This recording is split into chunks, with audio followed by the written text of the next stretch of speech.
আমি শেখ মোহাম্মদ জাফরুল্লাহ শিমুল, শেখ দিবাড়ি। আজকে সকাল ভোর আনুমানিক ৫টার দিকে আমার দোতলা ভবনে আমি অবস্থান, ওইখানে থাকি, ঘুমাই।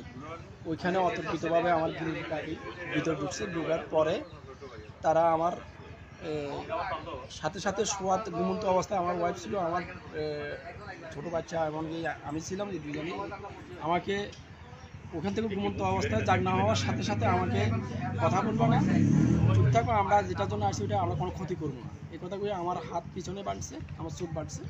চোখ বাঁধার পরে এরা আমাকে একদিন কথাবার্তা বলতেছে। তারা আমাদের আঞ্চলিক না, এটা বাইরের বরিশাল টুরিশাল এই অঞ্চলের হবে, বয়সও 20-22 বছরের, কালো। তো তখন আমার হাত মুখ বান্ধি বলছে, আমার ওয়াইফকে বলছে। আমার মেয়েটা তখনই ওই অ্যালার্ম বাজি উঠছে, বলছে ও এসএসসি পরীক্ষা দিতে উঠবে, কখন টাইম আমরা চিন্তা করি। তখন আমি চিন্তা করছি কোন টাইমে তারা আমার ঘরের ভিতরে ঢুকছে, কি উপর দিয়ে ঢুকলো না নিচে দিয়ে ঢুকলো, আমি তো হতভম্ব হয়ে গেছি। তখন এবার আমার ওই মোবাইলটা সিমটারে ভাঙিয়ে ওইটা মোবাইলটা বাইরে ফেলছে। ফেলানোর পরে আমার মেয়েটাকেও আমার সাথে কাজ করছে, আমার মেয়ে আপনার সাথে থাক। তারপরে ওয়াইফেরও হাতটা বাঁধছে, চোখ বাঁধছে। বাঁধার পরে ওরা ওইখানে ওই অবস্থা আর কী করে তো আমরা দেখতে পারি না, আলমারিগুলো আর দুটো আলমারি খুলে ওরা পুরো ইয়ে করছে, জিনিসপত্র আসবাবপত্র সব তন্ন করছে।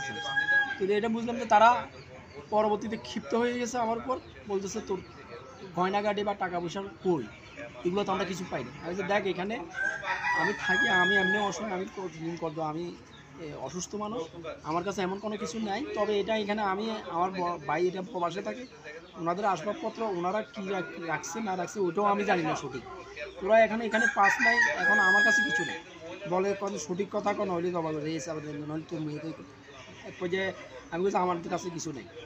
তখন এক পর্যায়ে চট করে আমার মেজরমেন্টের হাত টান দিছে, আমার মেয়ে তো কান্না দিয়ে গেল, বাবা কিন্তু দোহাই লাগে তোরা যা, যেটা পাস তোরা নিয়ে যা। তো বলতেছি যে তোরা নিচে যা, হয়তো নিচে ওই আছে আমার আম্মা আছে, আমার ছেলে আছে 18-19 বছর, তো ওকে কোনো ক্ষতি করিস না, তোরা যা নিবি ওখান থেকে নিয়ে যাস। তখন ওরা আমার ওয়াইফকে হাত বাঁধা অবস্থায়, মুখ বাঁধা ছিল, কথা আমি মুখ বন্ধ থাকলে আমি কীভাবে নিব। তখন ও ওখান থেকে দৌড়ে আয় না, এখানে দরজা খুলেছি, খোলাইয়া তারা আসছে, মনে হয় আমার ওয়াইফকে নিয়ে গেলেন। ওইখানে আমার আম্মা এবং আমার খালাম্মা, আমার বড় ভাই ওয়াইফ শোয়া আছে।